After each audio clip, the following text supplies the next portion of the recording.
It seems like the trend as of late are reptiles getting more and more expensive, but there are 5 that this year are going to plummet in price. So today, let's go over the top 5 reptiles that are going to be way cheaper in 2023.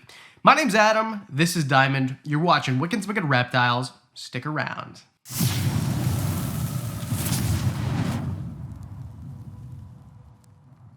I think there are certain reptiles that are just going to get way cheaper as we go on. I think that coming in 2023 or even the end of 2022, animals are going to start to plummet, certain ones. Of course, there are going to be the ones that are going to continue to rise in value, but there are some, the markets are saturated, and the value is going to start to go down. And the first animal that I think you're going to see a price reduction next year, number 5, normal Western hognose snakes, or plains hognose snakes. That's the correct term, but we all know them as Westerns.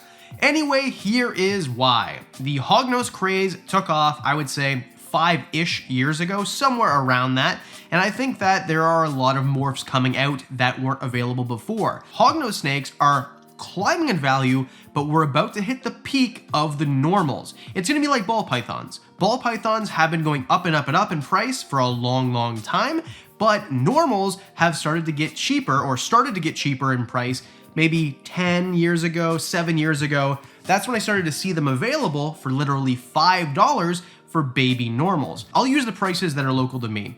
Right now, I can sell normals, het for albino for $300 all day long. $250 for normals with no het. I think that you're gonna start seeing 2016, 2017 prices starting at the end of next year because there are so many more morphs available now. And if you had to pick between a normal or a conda or a albino, which one are you going to pick? And I think even things like albino condas are going to come down a little bit just because albinos, a recessive gene, have been available for a very long time and are very common. There's a lot of them. They're easy to make and there's a lot of them out there. So if you take one that's het, has the het for albino, you could make the recessive with the codom pretty darn simply. And I think they're going to be more common and the price is going to come down a bit. Now, this isn't to devalue hognose snakes. I think hognose snakes are freaking amazing. I think hognose snakes are beautiful. Everything about them is awesome.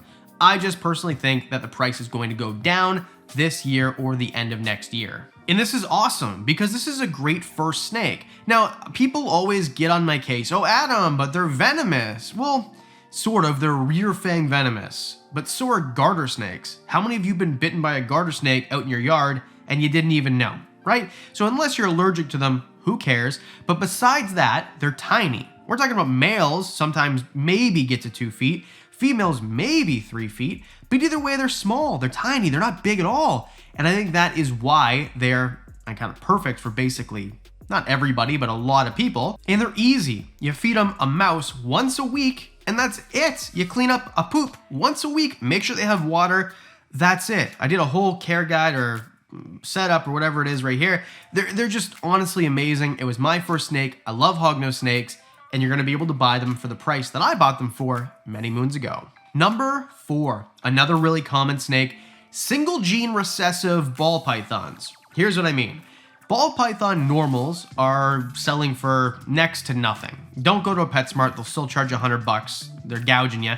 But if you go to like a breeder or something, or a Kijiji Craigslist ad, I've literally bought them for $5. Easy, right? They're worth next to nothing in terms of money, right?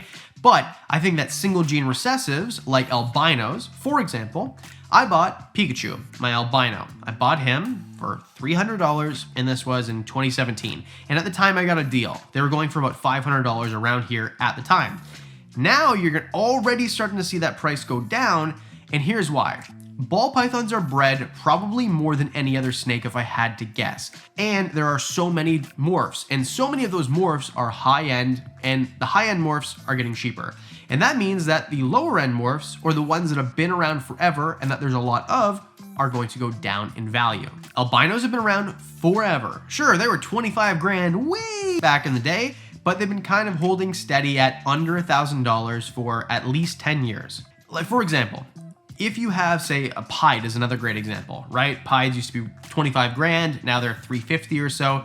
If you have a pied or a het pied normal, it sells for next to nothing. So you can get that, start off with one pied or another het pied. So it's just easier to make because the ingredients, it's so weird to say it like that, the ingredients are cheaper. So they're easier to make. And I think the ingredients got cheaper 3 or 4 years ago. So now you're starting to see those babies, the ingredients, when they were babies, become adults and breed, therefore making the visuals, and therefore they're becoming cheaper. Not all this is genetics mumbo jumbo, so the rest of it's like easy to follow. So I think you're gonna start seeing pieds and clowns and albinos go for much cheaper than they were before.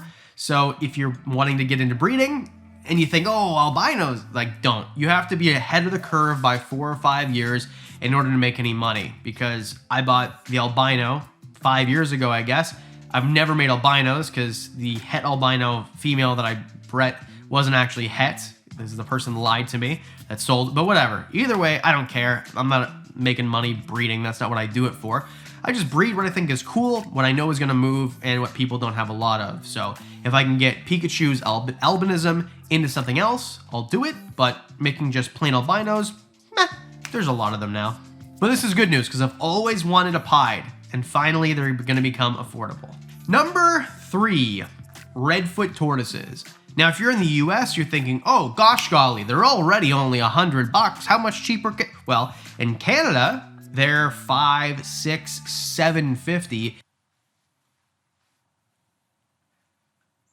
So they're much more expensive, but they're really difficult to import and export, which is why you see in the US a concentration. There's a lot of them, they're cheap, and then in Canada and other parts of the world, they're not.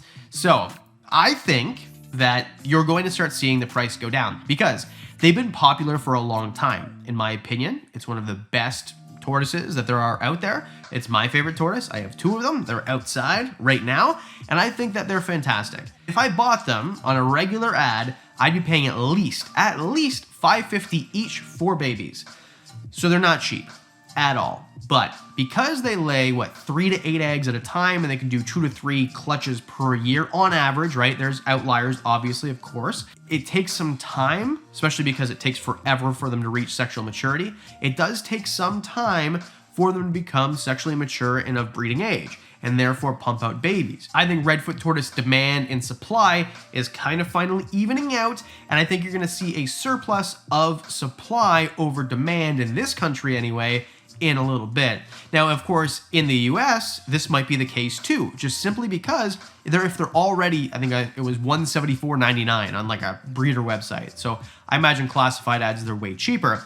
I think because of that, because there's so many more there's so many more breeders, there's so many more animals being made, you're also gonna see the price start to creep down. So redfoot tortoises are amazing. My favorite tortoise, perfect size, easy to take care of if you live in an environment like mine where it's humid and hot.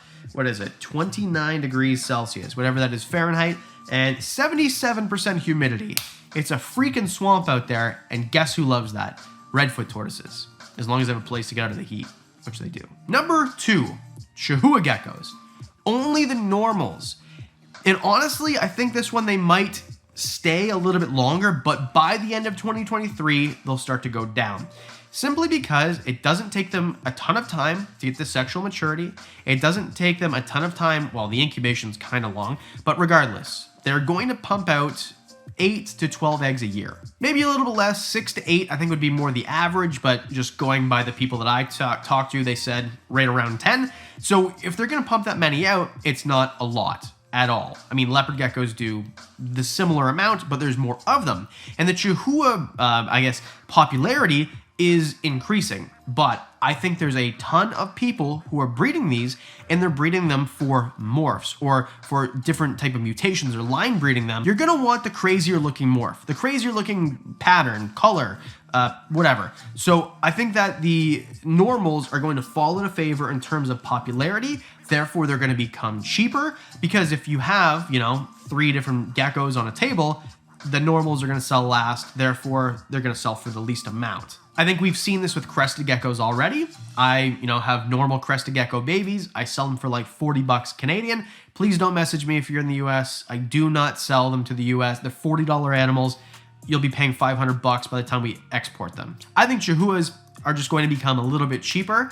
although they're freaking amazing, they're beautiful. If you're looking for an alternative to a crested gecko, and you don't like gargoyle geckos, that would actually be a good one for this list, and you can't afford a Leachianus gecko, I think a Chahoua is probably the best option. I mean, there are the Sarahs too, but anyway, Chahuas are awesome. I love them. I'm so glad I have a pair. I think they're gonna become cheaper. Okay, let's round it out. Number one, a colubrid we don't talk about too often, Mexican Black Kingsnakes. Now, it's interesting. We have seen kind of the whole gamut, from beginning to end, how this works. Here's what I mean.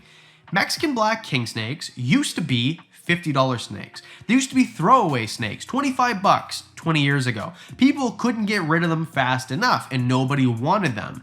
Then all of a sudden, the popularity rose. People started to talk about, oh, they're the poor man's indigo snake. Indigo snakes are really expensive, by the way, and endangered, and you can't have them in a lot of parts of the US. Anyway, Mexican Black Kingsnakes started to become very popular. Why wouldn't you want one? They're 4-ish feet. They eat all the time. They're jet black. They're beautiful. They act intelligent. They're amazing snakes. So I understand why they became popular, but why are they going to fall at, well, they're not going to fall out of popularity. That's not the reason they're going to get cheaper. The reason that they're going to get cheaper is because we've seen the peak of, I want a Mexican Black King Snake and can't find them, therefore there's not enough supply. This is a supply and demand explanation video, kind of. Anyway, the supply is catching up to the demand. Simple as that. The demand is still there, but the supply is getting there too, because they do produce quite a few eggs per year if you are able to breed them, more than, say, cherry head tortoises, stuff like that.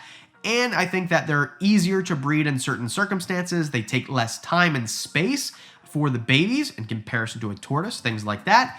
And I think that, as I said before, we are reaching out an evening of supply versus the demand. And that's it. Thank you so much for watching. Please hit like and subscribe. Helps so much. And as always, a special thanks to the Patreon supporters. You guys get videos early. This is a shirt. Discounts on the merch. Videos early, extra videos. We're starting to ramp up production on Patreon stuff. I finally have someone helping me edit, so I have more time to make vlogs for Patreon only. So extra content, more of it coming soon. And that starts as little as $1 a day, $1 a month, $1 a month. For as little as $1 a month, you can feed a lowly YouTuber via Patreon. Okay, that's enough. Because we do videos twice a week, Mondays and Thursdays. That means I'll see you in the next one.